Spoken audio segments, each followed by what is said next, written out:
Hello students, welcome to education academy. I am Shashi Bhushan और आप देख रहे हैं spark 2021 free crash course presenting by education academy, है ना। इस वीडियो में हम लोग देखने वाले हैं टेंस और वॉइस के कॉम्बो ट्रिक्स। जी हाँ, शौक लगा क्या? सही सुन रहे हैं आप कि टेंस एंड वॉइस के कॉम्बो ट्रिक्स, जिसमें हम लोग देखेंगे ट्रांसफॉर्मेशन और करेक्शन, दोनों ही चीजों को साथ में सीखेंगे। तो फिर है ना, देखते हैं कि क्या होता है ट्रांसफॉर्मेशन में और क्या होता है करेक्शन करने के लिए, क्या आपको ट्रिक्स मिलते हैं। ट्रांसफॉर्मेशन में ये देखेंगे कि जैसे वॉइस को हम लोग जब देखते हैं तो दो कैटेगरी में बांटते हैं, एक्टिव वॉइस और पैसिव वॉइस। उसको ट्रांसफॉर्मेशन सीख लेंगे। उसके बाद हम लोग टेंस में क्या देखते हैं कि प्रेजेंट और पास्ट और फ्यूचर, उसमें आपको करेक्शन करने होते हैं, उसमें देख लेंगे, ट्रांसफॉर्मेशन देख लेंगे। तो चलिए बातें न ज़्यादा करते हुए काम सीखते हैं और देखते हैं कि क्या सीख पाते हैं। तो फिर चलते हैं वीडियो को, वीडियो पूरा देखिएगा, चीज़ें समझ में आएगी। तो गाइज, हम लोग टेंस और वॉइस की बात करने से पहले थोड़ा सा हम आपको टाइम के बारे में और टेंस के बारे में दोनों में डिफरेंस बताना चाहेंगे, क्योंकि हम लोग जैसे कि सोचते हैं कि टेंस और टाइम दोनों एक ही चीज़ है कि नहीं, लेकिन ऐसा नहीं है। समझ रहे हैं बात को? ऐसा नहीं है। क्यों नहीं है? क्योंकि टाइम जो है ना, टाइम जो है वो डेफिनिट को बताता है जी, ठीक है, और टेंस जो है ना वो इंडिफिनिट को बतलाता है। समझ रहे हैं बात को? किसको बतलाता है जी? इंडिफिनिट को। तो इन दोनों में आपको बिल्कुल कंफ्यूजन नहीं रखना चाहिए कि टाइम और टेंस क्या है, दोनों सेम है। अब डेफिनिट बताना, इंडिफिनिट बताना, इसमें भी कंफ्यूजन है। तो इसमें क्या कंफ्यूजन है, देखिए इसमें क्या बताते हैं आपको कि टाइम जो है ना, टाइम आप ऐसा समझ लीजिए कि जैसे कुछ भी चीज आपका मान लीजिए कि बोल रहा है कि 5 बजे 6 बजे, इस तरीके से यदि बोला जा रहा है तो आप उसी चीज को मानेंगे कि वो टाइम है। जैसे कि मैं कल शाम 5 बजे आपसे मिलता हूं, तो इसमें शाम 5 बजे का बात की जा रही है कि नहीं? मिलने का टाइम एकदम फिक्स है कि शाम 5 बजे। तो इस हिसाब से आप बोल सकते हैं कि वो जो फिक्स टाइमिंग है वही चीज आपको क्या बतलाता है कि टाइम है ना। मतलब कि यदि आपको नंबर में कोई टाइम का बात कर रहा है नंबर में, तो आप उसको आप समझ जाइए कि हाँ वो जो बात है वो टाइम है, ना कि टेंस है। अब यदि टेंस का बात करता है तो इसमें टाइम डेफिनेट नहीं बता पाता है ना। जैसे ट्रेन का टाइमिंग हो या मिलने का टाइमिंग हो या फिर किसी भी चीज का टाइमिंग के बारे में डायरेक्टली नहीं बताता है। जैसे क्या बोलता है कि कल मैं मिलूंगा, तो कल मिलूंगा नहीं मिलूंगा उसको कोई डेफिनेट नहीं है, ठीक है। कल मिलता हूँ, इसमें भी कल मिला था, तो क्या मिला था, नहीं मिला था, कब समय मिला था, वो चीज का कोई भी इसमें बात नहीं किया गया। तो ले दे करके आपको ये समझना है कि यदि टाइम यदि बात की जा रही है, मतलब न्यूमेरिकल सिस्टम में आपको यदि कुछ डेफिनेट मालूम हो गया कि मैं कल शाम 5 बजे मिलूंगा, तब ये बात हो गया कि ठीक है भाई, कि हम पूरा पक्का पक्की एकदम फिक्स मालूम हो गया तो टाइम हो गया। यदि फिक्स मालूम नहीं तो उसमें टेंस रख सकते हैं। टेंस को है ना टाइम के बराबर हम लोग नहीं मानेंगे, लेकिन टाइम को टेंस के बराबर हम लोग मान सकते हैं। इस तरीके से है। तो चलिए, टाइम और टेंस में डिफरेंस था कि टाइम जो है पूरे पक्का आपको बता दिया जाएगा, है ना, एकदम एक्यूरेट टाइम मालूम चल जाता है ना, और घड़ी के टाइम से पता चल जाता है। लेकिन टेंस जो है पक्का पक्की एक टाइम नहीं बता पाता है ना। ये तीन टाइम में बात करता है, एक प्रेजेंट, एक पास्ट, एक फ्यूचर। तो चलिए देखते हैं, तीनों को हम लोग कैटेगराइजेशन करेंगे और उसके बारे में भी जानेंगे, ठीक है। तो चलिए देखते हैं टेंस के टाइप के बारे में, है ना, और उसी के साथ हम लोग वॉइस को भी खत्म करेंगे। तो पहले थोड़ा सा टेंस हम लोग जो कैटेगराइजेशन करके देखते हैं, है ना। तो काइंड्स ऑफ टेंस आपको समझने हैं ऐसे कि उसके 3 काइंड्स हैं, ठीक है। जैसे कि यहाँ पर आपको बताया जा रहा है ना, 3 टेंस में हम लोग पढ़ेंगे। जैसे कि टेंस को हम लोग प्रेजेंट, पास्ट और फ्यूचर, ये 3 चीज में हम लोग देखते हैं, ठीक है। एक प्रेजेंट हो गया, पास्ट हो गया और फ्यूचर, 3 टेंस में देखेंगे। तो प्रेजेंट को ही हम लोग फिर से 3 कैटेगरी में बांट देते हैं। एक सिंपल में, इसको भी सिंपल पास्ट में, है ना, सिंपल प्रेजेंट बोल सकते हैं, इसको सिंपल पास्ट बोल सकते हैं, और इसको सिंपल, सबसे फर्स्ट टाइप सिंपल फ्यूचर बोल सकते हैं, ठीक है। बात समझ रहे हैं ना। इसी चीज को हम लोग प्रेजेंट इंडेफिनिट टेंस भी बोलते हैं, है ना, पास्ट इंडेफिनिट बोलते हैं, इसको फ्यूचर इंडेफिनिट बोलते हैं। क्यों बोलते हैं? क्योंकि ये जो मीनिंग देता है ना वो डेफिनेट नहीं होता है, बिल्कुल ही, है ना, आगे और पीछे होने का चांस रहता है। कहने का मतलब ये हुआ, है ना, कि आई रीड, मैं पढ़ता हूं, तो इसमें मतलब क्या हुआ कि पहले भी पढ़ रहा होगा, अभी पढ़ेगा और अभी भी पढ़ ही रहा है। तो ये तीनों बातें जो है ना वो कोई डेफिनेट नहीं हुआ कि कब तक पढ़ रहा है। तो इसलिए हम लोग है ना जो भी सिंपल प्रेजेंट टेंस में आता है या फिर सिंपल पास्ट टेंस में आता है, इस चीजों को सिंपल फ्यूचर में आता है, तो ये चीजों को हम लोग present indefinite, past indefinite, future indefinite इस तरह से भी हम लोग बोल सकते हैं। ठीक है, तो इस प्रकार से हम लोग तीनों को कैटेगराइजेशन कर दिए। अब यदि हम लोग इसका स्ट्रक्चर का बात करें है ना, तो इसका सबसे हर एक टेंस का है ना, वैसे प्रेजेंट टेंस में हम लोग 4 टेंस पढ़ेंगे, पास्ट में भी 4 और फ्यूचर में भी 4। तो फिलहाल हम लोग फर्स्ट टाइप को ही खत्म करते हैं। फर्स्ट टाइप में हम लोग क्या देखेंगे कि यदि हम लोग इसका अफर्मेटिव स्ट्रक्चर की बात करें, सबसे पहले हम लोग है ना स्ट्रक्चर वाइज पढ़ेंगे, हर एक टेंस में 6 स्ट्रक्चर देखेंगे। ठीक है, सिंपल प्रेजेंट का भी, इसका भी 6 से करके देखेंगे। तो सबसे पहला जो हम लोग का होता है अफर्मेटिव, है ना, जो कि सबसे पहला सबसे सिंपल सेंटेंस होता है। तो अफर्मेटिव यदि देखेंगे तो अफर्मेटिव हम लोग स्ट्रक्चर का बात करते हैं, सब्जेक्ट प्लस V1 या फिर V5 और फिर ऑब्जेक्ट, समझ गए ना, क्योंकि होता ही ऐसा सिस्टम है, सेंटेंस का जो नियम होता है वो सब्जेक्ट वर्ब ऑब्जेक्ट से बनता है। तो सब्जेक्ट दे दिए, कुछ भी दे दीजिए, आप ही दे दीजिए, राम श्याम कुछ भी दे दीजिए, है ना, नाम दे दिए हम लोग इस तरीके से।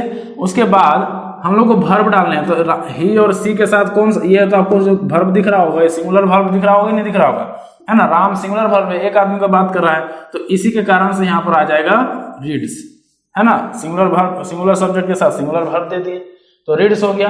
तो इस हिसाब से हम लोग समझ सकते हैं कि इसका देखिए क्या आ रहा है, ये ही सी आ रहा है, कुछ भी आ रहा है, सब्जेक्ट आ रहा है, तो ये V5 आएगा। और यदि प्लूरल सब्जेक्ट ले लेते हैं जैसे आई, तो आई के साथ क्या हमको डालना पड़ेगा, रीड डालना पड़ेगा। इसका मतलब ये प्लूरल ऑब्जेक्ट, प्लूरल वर्ब लेगा प्लूरल सब्जेक्ट के साथ। तो इसीलिए हम लोग सबसे पहला सेंटेंस जो सिंपल प्रेजेंट टेंस के लिए हम लोग जो नियम लिखते हैं, स्ट्रक्चर लिखते हैं, सब्जेक्ट प्लस V1 या V5 प्लस ऑब्जेक्ट लिखते हैं। ठीक है, उसी प्रकार से यदि हम लोग सिंपल पास्ट की बात करते हैं, तो सिंपल पास्ट में क्या आ जाता है ना, जैसे हम लोग इसमें सब्जेक्ट प्लस V1 या V5 देखे हैं ना, तो इसमें सिर्फ आता है V2 फिर ऑब्जेक्ट ले लेता है, समझ गए ना, क्योंक ये पास्ट टेंस में हम लोग क्या होता है V2 देते हैं। और इसके लिए आ जाएगा आपका सब्जेक्ट के साथ है ना शैल विल, शैल या विल डाल देंगे, फिर V1 डालेंगे, फिर ऑब्जेक्ट डालेंगे। तो आप ये याद रख सकते हैं कि कभी भी प्रेजेंट टेंस का बात करेगा तो V1 या V5 ही डालना है, दूसरा कुछ नहीं डाल सकते हैं। इसमें V2 डालना है, इसमें शैल विल के बाद V1 आएगा। इसका मतलब शैल विल यहां ना घुसेगा ना यहां घुसेगा, कहीं नहीं। तो इस तरीके से हम लोग करेक्शन करके एक ट्रिक बना करके याद रख सकते हैं कि किस में कौन सा टेंस में कौन सा क्या रूल होता है, समझ गए ना बात को। तो यहाँ पर से आप इसको V1 या V5 देख सकते हैं, V2 यहाँ कभी भी V1 या V5 नहीं आ सकता है। यहाँ V1 तो आया है ठीक है, लेकिन उसके आगे में आपको शैल विल जरूर दिखेगा। तो इस तरीके से आप फ्यूचर टेंस को पहचान सकते हैं। ठीक है, अब बात करते हैं इसका, जो हम लोग इसका यदि हम लोग देखें तो आई रीड ही लिखेंगे, क्योंकि इसका भी जो V2 होता है रीड का वही होता है ना। हम लोग ऐसा कर सकते हैं, आई प्लेड कर लिए, है ना, आई प्लेड, इसमें आई विल, है ना, और आई के साथ शेल लगा देते हैं तो बढ़िया होगा, आई सेल प्ले, ऐसा कुछ। ठीक है, आई सेल प्ले कर लिए हैं, आई सेल प्ले किए हैं। और इसका यदि ऑब्जेक्ट देखें तो प्ले के साथ ऑब्जेक्ट क्या आ सकता है, फुटबॉल आ सकता है। ठीक है जी, फुटबॉल आ गया है। और प्ले के साथ यहां भी आप क्या दे सकते थे, क्रिकेट दे सकते थे। और रीड है तो ऑब्जेक्ट देना है, तो आई रीड के साथ ऑब्जेक्ट क्या आपको देना चाहिए, बुक दे दीजिए। तो इस प्रकार से आप देख सकते हैं कि subject verb object, subject verb object, subject verb object, सिर्फ यहाँ पर वर्ब का ही चेंजिंग है। यानी कि यदि आपको स्ट्रक्चर याद रखना है तो सब्जेक्ट ऑब्जेक्ट सब्जेक्ट ऑब्जेक्ट सब में तो कॉमन है।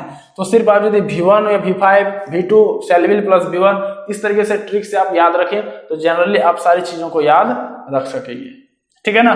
तो चलिए भाई, हम लोग जान लिए कि कौन सा किस स्ट्रक्चर को हम लोग बोलते हैं, कौन सा टेंस में क्या आता है।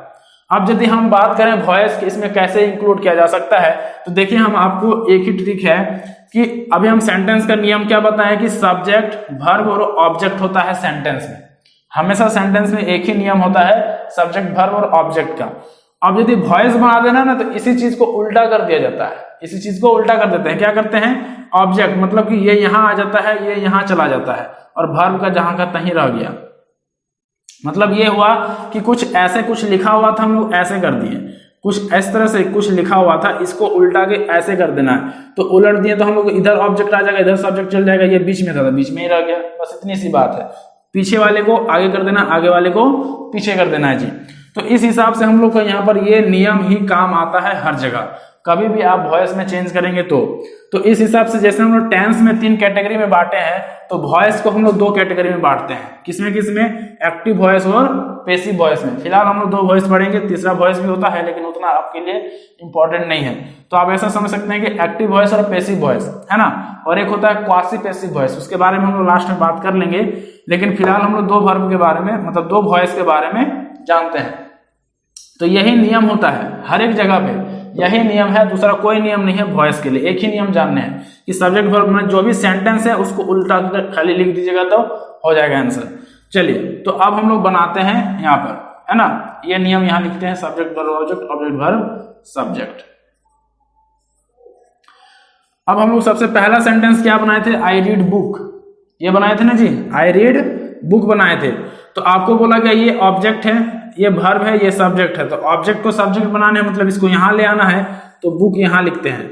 ठीक है, अब ये नहीं कि फर्स्ट लेटर है तो बड़ा लिख दीजिएगा, इतना भी आप लोग बेवकूफ नहीं होंगे। तो बुक कर दिए, ठीक है। उसके बाद इसके साथ हमको लगाना होगा इज, क्योंकि ये देखिए यहाँ पर मैन वर्ब आया था लेकिन यहाँ मैन वर्ब नहीं है, तो बुक इज हो जाएगा। उसके बाद रेड लिखना है, तो रेड मतलब कि इसका V3 होता है। मतलब ये नियम आपको याद रखना है कि यदि V1 है, नियम में क्या किया गया है V1, तो इसका आप पैसिव वॉइस में चेंज करेंगे, मतलब कि ये यदि एक्टिव वॉइस, कहने का मतलब ये हुआ एक्टिव वॉइस। ठीक है, ये कौन सा वॉइस है, एक्टिव वॉइस है। इसका यदि हम लोग को पैसिव वॉइस बनाना है, पैसिव वॉइस बनाना है तो क्या करना पड़ेगा, ये एक्टिव वॉइस में V1 है तो पैसिव वॉइस में am is are plus V3 हो जाएगा, M is are plus V3 हो जाएगा। तो इसका मतलब सिर्फ यहाँ पर आपको क्या दिख रहा है, चेंजिंग आपको V1 ही दिखेगा, इसमें V2, उसमें शैल विल प्लस V1 दिख रहा है। तो इस हिसाब से हम लोग यहाँ पर सब्जेक्ट कर दिए, यहाँ पर V1 आ रहा है तो V1 कर दिए, मतलब ये नियम आपको याद रखना है कि यदि V1 है तो M is are plus V3 लगाना है। तो बुक आ गया है अपना जगह में, सब्जेक्ट को आप इधर भेज सकते हैं, चलिए भेज दिए। तो सब्जेक्ट इसमें आई है, तो जब इसका ऑब्जेक्ट भेजेंगे तो देखिए ये ऑब्जेक्टिव केस में आ जाता है। यहाँ पर जो लिखा गया है आई को, वो सब्जेक्टिव केस में है, तो जब हम लोग ऑब्जेक्ट बनाएंगे तो वो ऑब्जेक्टिव केस में लिखा जाएगा। केस आप लोग नहीं पढ़े हैं तो वहां से पढ़ सकते हैं कि किसको कौन सा चीज लिखते हैं। तो आई का जो ऑब्जेक्टिव केस होता है आपको याद होगा कि मी होता है। ठीक है, और यहाँ पर क्या हो गया, ऑब्जेक्ट सब्जेक्ट बन गया। V1 के लिए हम आपको ट्रिक बता दिए कि M is are plus V3 होता है, तो इज लगा दिए, क्योंकि बुक के साथ एम आ नहीं सकता है, आर नहीं आ सकता है, तो इसलिए इज लगा दिए, है ना। और V3 जो यहाँ पर V1 यूज किया गया उसका रेड होता है, और उस हिसाब से हम लोग यहाँ पर मी लगा दिए। लेकिन उसके पहले हम लोग को बाय लगाना पड़ता है, क्योंकि वो जो मीनिंग, जो सेंस दे रहा है वो actual sense they, actual meaning दे, जिस कारण से। ठीक है, तो इस हिसाब से टोटली हम लोग बना लिए बुक इज रेड बाय मी, और लास्ट में फुल स्टॉप दे दीजिएगा। ठीक, इस तरीके से अब इसका बनाते हैं, इसका बना पाते हैं कि नहीं। देखिए लिखा आई प्लेड क्रिकेट, तो ये एक्टिव वॉइस में है। चलिए अब इसका पैसिव वॉइस बनाते हैं। तो यहाँ पर देख रहे हैं ना, क्रिकेट लिखा हुआ है, ये ऑब्जेक्ट है, ये वर्ब है और ये सब्जेक्ट है। तो सब्जेक्ट वर्ब ऑब्जेक्ट को ऑब्जेक्ट वर्ब सब्जेक्ट करना है, तो ऑब्जेक्ट यहाँ ले आइए, तो आएगा क्या, क्रिकेट आ गया जी, क्रिकेट। उसके साथ क्या लगाने हैं आपको, ये V2 है कि नहीं, V2 है। तो याद रखिएगा कि एम इज आर का पास्ट क्या होगा, वाज वेयर होगा। एम इज आर का पास्ट क्या हो जाएगा जी, वाज वेयर ना होगा। तो इस हिसाब से हम लोग को ये याद रखना है कि यदि एक्टिव वॉइस में, है ना, एक्टिव वॉइस में V2 हो, तो पैसिव वॉइस में क्या याद रखना है, वाज वेयर प्लस V3। मतलब ये हुआ कि कभी भी आप पैसिव वॉइस बनाएंगे तो आप वहां पर V3 ही यूज करेंगे। बात समझ में आ रही है कि नहीं आ रही है ना। तो कभी भी आप यूज करेंगे पैसिव वॉइस बनाने के लिए तो आप V3 ही यूज करना है, और कोई वर्ब नहीं चलेगा। मतलब पैसिव वॉइस में V3 छोड़कर कुछ नहीं आने वाला है। ठीक है, बाकी जो मेंटेन करेगा टेंस का, ये ऑक्सिलरी वर्ब कर लेगा। जैसे कि यहाँ पर इज लगा है, मतलब आप प्रेजेंट टेंस को समझेंगे। यहाँ वाज वेयर लगा है, मतलब पास्ट टेंस को समझेंगे। ठीक है, अब यहाँ पर भी आएंगे, उनको बताते हैं। ये क्रिकेट वाज आ गया, फिर V3 देना है, तो प्ले का V3 प्लेड ही होता है, तो क्रिकेट वाज प्लेड। उसके बाद आ गया आपका, यहाँ पर क्या लगाने बोले थे, बाय लगाना है जी। और यहाँ पर सब्जेक्ट फिर से आई है, तो आई का ऑब्जेक्टिव केस आपको बता दिया गया कि मी होता है, फुल स्टॉप लगा दिए, हो गया क्रिकेट वाज प्लेड बाय मी। तो आप देख रहे हैं कि सब चीजें वही हैं, बस चेंज करना है, आपको याद रखना है इस चीज को कि V2 आ रहा है तो आर प्लस V3 लिखेंगे, V1 आ रहा है तो एम प्लस V3 लिखेंगे। तो ये बातें थी, है ना। अब सिंपल फ्यूचर का देख लेते हैं, है ना। बोर्ड भर गया, थोड़ा सा मिटा लेते हैं, फिर आपको बताते हैं क्या होता है। जैसे कि गाइज हम लोग अभी देखे कि अभी जो V2 था तो किस तरह से किए, जैसे अब सेल व्हील प्लस V1 आ रहा है, यानी कि सेल व्हील प्लस V1 का ट्रिक क्या होता है देखिए। तो सेल व्हील प्लस V1 का जब ट्रिक आ रहा है तो मतलब सेल व्हील के बाद हमेशा याद रखेगा ये मॉडल वर्ब होता है, तो जिस कारण से उसके बाद जो भी वर्ब आता है वो हमेशा V1 ही यूज किया जाता है। तो थोड़ा सा प्रॉब्लम यह है कि यदि हम लोग इसको मान लीजिए चेंज करते हैं कि फुटबॉल, क्या लिख दिए जी, फुटबॉल, उसके बाद हमको क्या क्या बोले थे कि V1 आता है तो एम प्लस V3 यूज करने हैं, है कि नहीं। जैसे यहाँ पर हमने लिखा था कि एम प्लस V3 करना है यदि V1 आता है, तो यहाँ पर भी आप V1 देखेंगे और एम प्लस V3 से बना देंगे, V1 देकर के एम प्लस V3 से, लेकिन नहीं, यहाँ पर सेल व्हील प्लस V1 है, ये फ्यूचर टेंस है, ये प्रेजेंट टेंस है, दोनों में गड़बड़ हो जाएगा। तो इसीलिए हम लोग यहाँ पर क्या नियम देते हैं देखिए, सेल व्हील के बाद यदि V1 आ रहा है तो आप जो नियम बनाएंगे वो सेल व्हील प्लस B लगाना होगा, फिर आप V3 लगा दीजिए। मतलब कि यदि हमारे पास ऐसा केस आता है कि हमको सेल व्हील के बाद V1 नहीं यूज करना है बल्कि V3 यूज करना है, यहाँ पर जैसे कभी कभी V2 यूज करना, तो मतलब ये हुआ कि यदि आप जरूरी है कि आप वहां पर V1 यूज नहीं कर सकते हैं, तो उस केस में हम लोग को इमरजेंसी वर्ब को याद करना होता है, जैसे बी, बीन और बींग।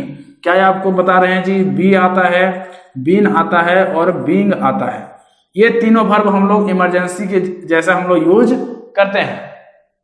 बात समझ रहे हैं कि नहीं। तो यहाँ पर हमको V1 चाहिए ना, सेल व्हील के बाद हमको V1 चाहिए, V3 तो हम लोग मैन वर्ब के रूप में यूज ही कर सकते हैं, यानी कि B चाहिए, V3 तो हमको मैन वर्ब भी देना होगा, इसके लिए हम लोग इमरजेंसी वर्ब यूज नहीं कर सकते हैं क्योंकि उसका फिर मीनिंग चेंज हो जाएगा। क्योंकि इसलिए हम लोग जो भी आपको V1 डालना, इसको सिर्फ मतलब है V1 से, आप कौन सा वर्ब डाल रहे हैं इससे मतलब नहीं है, लेकिन हमको यहाँ पर V3 डालना होगा क्योंकि जो मीनिंग देना है हमको वर्ब से देना है, तो मीनिंग के लिए हम उसको V3 डालने देंगे, और जो इसको सिर्फ चाहिए इसके रूल के कारण से हम लोग कुछ भी वर्ब डाल सकते हैं जो कि B है तो डाल देंगे। तो यहाँ पर क्या हो जाएगा, फुटबॉल के साथ सेल आना चाहिए, उसके बाद क्या दिख रहा है, B दिख रहा है ना, यही ना तरीका हो गया था कि सब्जेक्ट वर्ब ऑब्जेक्ट। तो ऑब्जेक्ट क्या है हम लोग यहाँ पर फुटबॉल है और आई क्या है, यहाँ पर सब्जेक्ट आई है तो ऑब्जेक्ट बनाना है, तो बाय मी लिख देते हैं, यहाँ पर बाय मी लिख दिए, ठीक है। उसके बाद फुटबॉल, उसके बाद क्या आपको लगाने हैं वर्ब जो आपको दिख रहा है सेल प्ले, तो सेल प्ले को सेल भी बनाना है, प्ले को प्लेड बना देना है, ठीक है। कभी भी बनाइएगा तो ऐसे ही बनाना है कि सब्जेक्ट को ले आए ठीक है, ऑब्जेक्ट को ले गए ठीक है।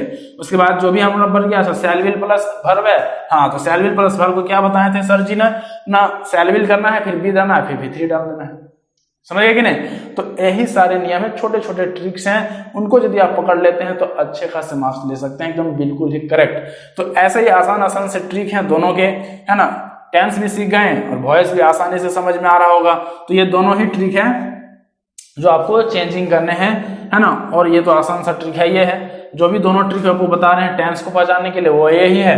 और ऑब्जेक्ट वर्ब सब्जेक्ट बनाना है, इसमें कुछ भारी बात तो है नहीं, आप सीख ही रहे हैं उस चीज को, बस आपको ये ध्यान रखना है कि V3 लगाना है। अब V3 लगाने के लिए हम लोग को अब B लगाना पड़ रहा है, ये तो जनरल ट्रिक है, सबको मालूम ही होगा पहले से, नहीं तो आपको मालूम पड़ गया तो ठीक है। तो ये बातें थी। तो गाइस आज हम लोग देखे हैं एफर्मेटिव सेंटेंस, ठीक है। तो वैसे ही नेगेटिव सेंटेंस भी होता है, नेगेटिव सेंटेंस थोड़ा सा ट्रिक जानना है, बाकी सारी चीजें वही रहेंगी। तो चलिए आज हम लोग सीख लिए हैं एफर्मेटिव, अगले वीडियो में आपको बताएंगे नेगेटिव और इंट्रोगेटिव, जो ऐसे ही होगा, बस थोड़ा सा उसमें ट्रिक देखना है, मतलब जैसे ही आप लोग को ये ट्रिक मालूम चलेगा वैसे वो भी चल जाएगा।